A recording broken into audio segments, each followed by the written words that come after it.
Now, look, I'd love to comment on this welcome to country, and Pauline Hanson is quite correct in what she says, and I'm going to give that party a tick because in the upcoming Queensland election, they're putting the Greens last on the ballot paper. I think that's another plus.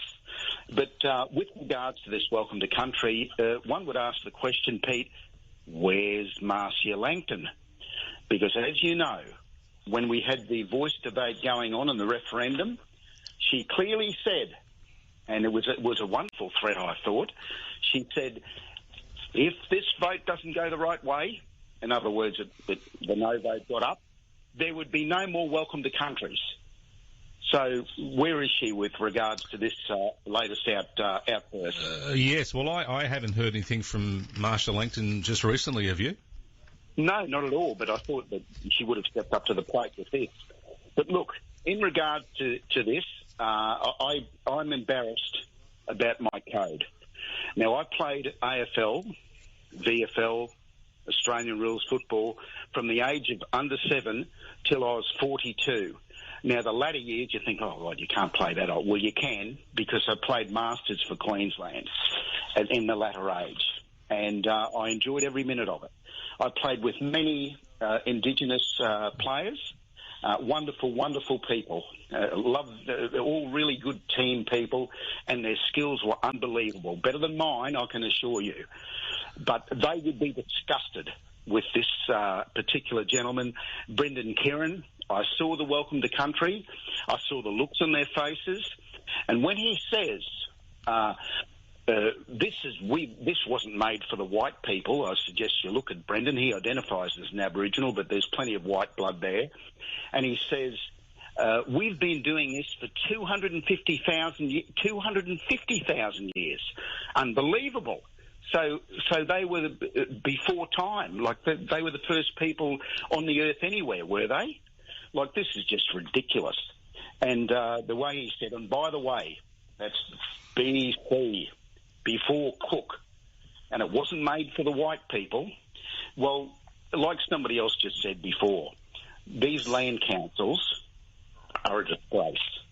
There's been a lot of untoward funds going where they shouldn't go, and I would suggest that would be a land council they should look into, and look into that particular person directly to see what's going on there, because $15,000 a gig, and to say that, you know, they've been doing it for that amount of time is rubbish, because it was created by Ernie Dingo and another performer in 1976.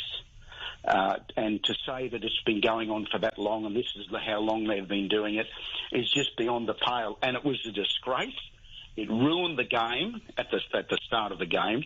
It was a very exciting game because Brisbane came from 44 points down, but that didn't do any good for me because I was supporting Greater Western Sydney. But anyway, at the end of the day, I think it was an absolute disgrace, and I think the public are over it completely. And that's not from me or you or anybody else that rings up. It's the broad percentage of the public have had a gutful of it, and it needs to go. It is divisive, as was the voice. And this particular gentleman, if he thinks he's representing 90% of the Aboriginals in this country, I'd ask him, what has he done for his people? And I guess it would be crickets would be the answer.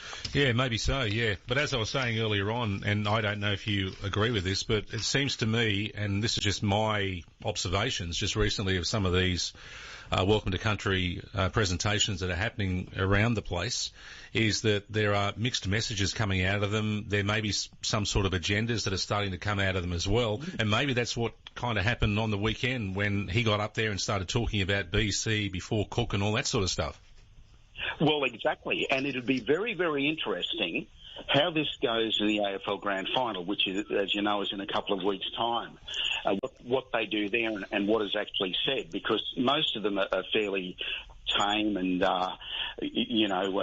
they welcome the people and that and have a great time and so forth and so on, even though I still think it's unnecessary. But you're right, the rhetoric of them seems to be getting very tainted and aggressive, and they're not doing, that particular person representing them is not doing himself any good. He's just dividing people even more, and that there's more and more kickback, like you're hearing from myself and many other callers, about this, rhetoric that's being spewed out. Like, I'm sure he's done very well for himself if he's wound up in a land council, and all these things are created by settlement. He had a crack at the colonialism, but he's benefited by all of it, I would have thought, Pete. Yeah, it's interesting. All right, mate. Well, thank you, Warren. Thanks for giving us your opinions on what Pauline Hanson had to say, and I do appreciate you coming on, as I appreciate all listeners coming on this show and talking about all the subjects we have on every day and all the topics and getting your thoughts and opinions. And have a wonderful Wednesday afternoon.